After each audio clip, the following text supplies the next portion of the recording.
10 million. Ay. 10 million na. 10 million na po. Oo, nga. 10.2 ata million pesos. Grabe. Oo, yung 692, if I'm not mistaken, kasama siya nung 10 million. Recently, nagpa-assess na tayo kasi nagtatanong yung ating mga kababayan sa lungsod ng Maynila. Makikita mo doon sa mga commentaries nila. Pinatatanong kung magkano ang nadanyos ng mga rioters or nag-rumble. Oo nga po eh. Yung sinunog na truck, alam mo ba yung storya nun? Yan. Tama yan. Saglit lang ha. O, tingnan niyo po yan. Yung nasunog na truck na yan ay pag-aari ng isang ina na dalawa lang ang truck niya. At yung kinikita ng truck niya, yun yung pinagpapaaral niya sa anak. Sinunog ng mga rioters. Kaya iyak ng iyak yan. Yung may-ari ng truck. Kawawa naman. But rest assured, we did something for her. Sa kanyang livelihood. Pumanatag kayo mga batang Maynila, mga tagalungsod, mga kababayan natin. We tried to resolve it within ourselves. No? Happy for her na ibsan na yung kanyang suliranin. At sana makabili siya ng bagong truck para matuloy niya yung kanyang hanap buhay. Yan ho ang mga nangyayari mo kapag tayo talaga ay nagpabigla-bigla. No? Dahil dyan sa gulo na yan, na perwisyong individual, at saka yung damage sa pampublikong gamit na ginagamit ng pangkalahatan at pribado. Kaya umabot halos ang estimate na nabigay sa atin ng City Engineering, halos 10 milyon mahigit ang na-damage. Yan, pati ang mga yan, we try to, your city government, di mga alas 10 ng gabi, no, panatag na, tapos nagmamapping operation yung mga pulis, pumasok ngayon yung DPS. Pinapasok ko na yung DPS, tapos nilinis na yung mga debris, mga sinunog, no? At mga bote, bato, and everything. So natapos sila mga pasado alas 2 sa madaling araw, tapos pasok naman yung engineering. Nag-start tayo alas 4 ng umaga, pininturahan natin lahat ng binandal nila, inalis natin yung mga iba pang tibo kasi I wanted the people of Manila waking up na parang walang nangyari. So, recto, moraita, eskwelahan, private places or establishment. Tapos, nung nag-almusal naman, pinagpahinga ko muna saglit yung tao, nag-almusal, nag-resume tayo alas 9 naman ng umaga. Ito naman ang tinira natin, itong Top Avenue. Tapos yung UDM, yung eskwelahan natin, na binaboy din nila, napinturahan na rin. Tapos yung tulay, papuntang Santa Cruz, ayos na rin. Napinturahan na rin. Ayan yung UDM ngayon, malinis na. Tapos yung tulay, and so on. Marami pa. Pero generally, 70% ng mga nababoy na lugar, ayan, na ayos naman na ng inyong City of Manila, City Government of Manila. Ayan na siya ngayon. Mabilis. Mabilis naman. Salamat sa ating mga empleyado. Salamat sa City Engineering, PDO, DPS, NTPB, at Boysen. Kasi nag-donate yung Boysen. Although gumastos tayo ng mga pintura, tapos yung nakita ng Boysen, nagpadala rin naman sila ng kanilang tao at saka pintura. Thank you very much, Boysen. Sana wag po kayo magsama, boys.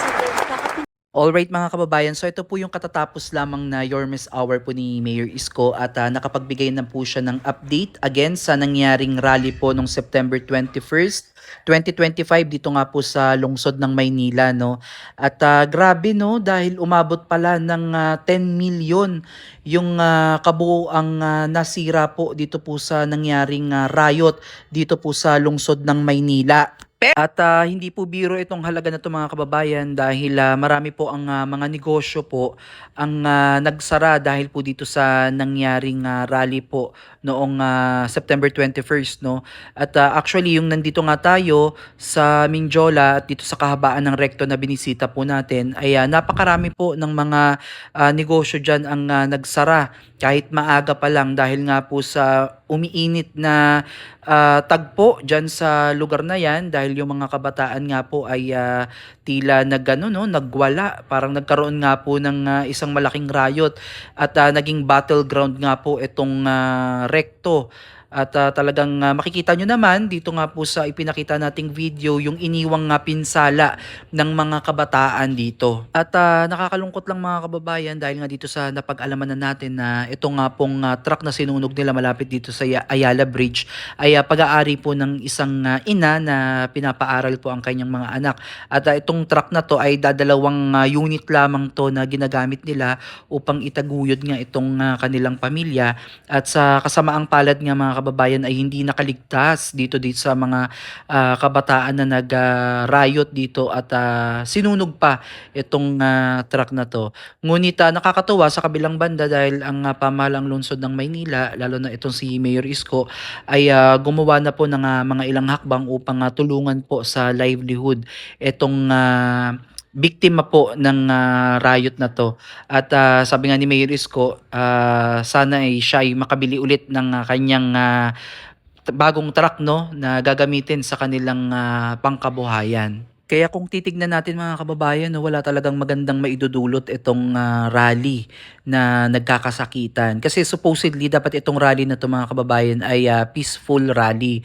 Kaya lamang ito po ay nahaluan po ng ibang agenda kaya ganito po yung naging kinalabasan ng rally nung September 21st no.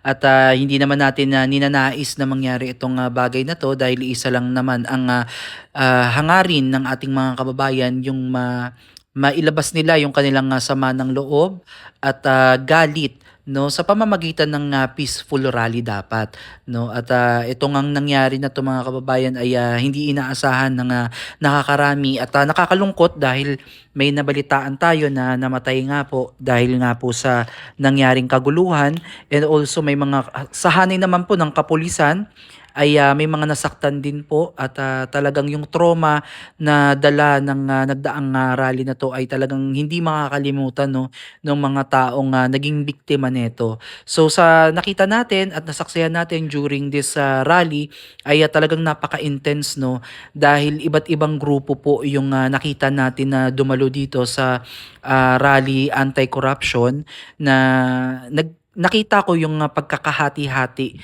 ng mga grupo at iba-iba yung si kanilang isinisigaw no bukod sa anti-corruption ay iba't ibang mga pangalan ng mga mabibigat na pangalan sa gobyerno yung kanilang sinisingil at gustong panagutin. At ito nga pong mga nahuling kabataan ay tuluyan na pong pinalaya po ng pamahalaang lungsod ng Maynila. Ngunit ito po ay may kaakibat na kapalit no, consequence sa kanilang mga ginawa. Sila po ay sasailalim sa community service kasama po ang kanilang mga magulang. Dahil ang iba dito mga kababayan ay hindi naman po talagang lihitimong taga Maynila at dumayo lamang po dito sa ating lungsod para siguro makiusyoso at ito po ay nauwi sa talagang hindi natin inaasahan. Ito nga po yung ginawa nilang paninira ng gamit ng gobyerno. So nakakalungkot no dahil nung nadaanan natin yung kahabaan ng Taft Avenue, pati yung mga Center Island doon ay talagang nilagyan nila ng vandalism, pati yung school ng UDM ay hindi nakaligtas, yung mga traffic signs, mga traffic lights ay kanilang pinagsisira. So talagang napakalaki po ng pinsalang ginawa nitong mga kabataan na ito. At ito naman yung masakit na part sa mga magulang dahil syempre wala namang magulang ang gustong hangarin ang mapahamak ang kanilang mga anak. Kaya talagang gano'n na lamang yung kanilang pag-aalala nung inaresto itong mga kabataan na ito. At yun nga mga kababayan, bilang leksyon dito sa nangyaring rally noong September 21st, 2025, kung kayo may mga anak na minor de edad ay bantayan nyo po no at wag kayo basta-basta magpapadalos-dalos sa inyong mga naririnig, mga nakikita no at hindi talaga maganda yung ganitong mga bagay na kayo ay nakakapamerwisyo sa buhay ng ibang tao no at maaaring ito pa yung maging mitya ng inyong pagkawala ng maaga katulad nung nangyari sa 15 years old, no, na nasaksak po dahil nga po dito sa nangyaring rally. So sayang, no, sayang yung buhay mga kababayan. At hindi porket ikaw ay sumali sa rally o nakisali ka sa riot ay cool kid ka na, no, yung parang maangas ka na. Isipin mo pa rin yung consequence nito mga kababayan, kung ano yung kahihinatnan ng ginawa ninyo. So para sa akin mga kababayan, itong nangyari nga pong rally dito sa lungsod ng Maynila ay talagang masasabi natin na disaster talaga, no. Dahil napakarami pong mga establishment, napakaraming negosyo yung naabala, naantala. At ang pinakamasakit dito mga kababayan is yung mga nasirang gamit ng lungsod, which is ng local government, ay sa taxes mismo natin ibabawas yan. So ang ipinaglalaban nga natin dito is about sa corruption, no, kung saan napupunta yung ating mga binabayad na buwis. At sa kanilang ginawa na paninira, at yung iba nga dito ay napabalita natin na nanakawan pa nga itong Sogo Hotel, no. Kumbaga walang pinagkaiba dito sa ating pinaglalaban sa korupsyon, no, dahil mismong ang taong bayan ay gumagawa din ng hindi maganda para sa kanyang kapwa and also dito sa ating lungsod, no. At ito nga pong mga nasira nila, malamang sa malamang mga kababayan ay talagang sa buwis or yung mga taxes natin yung gagamitin para i-repair itong kanilang mga nasira. Pero sa awa naman ng Diyos, kahit papaano itong pintura ay courtesy o donated po ng Boysen, ay nag-donate po muli, no, upang pinturahan itong mga center island o yung mga ibang mga gusali na nilagyan nila ng vandalism. So thank you dito sa Boysen, no. At ayun, again mga kababayan, walang magandang maidudulot itong ginagawang riot during rally, kasi dapat peaceful lang talaga to, pero ito ay nahaluan ng ibang agenda, kaya ganito po yung naging resulta. So hanggang dito na lang muna mga kababayan ang ating reaction video dito nga po sa naging live ni Mayor Isko. At kung kayo po ay nakasama dito po sa rally nung September 21st, no, comment down below kung ano yung mga naging experience ninyo, ano yung mga sentimiento ninyo. I-comment nyo po yan sa ating comment section at ating talakayin yan sa susunod nating update. Maraming salamat po at God bless po sa inyong lahat.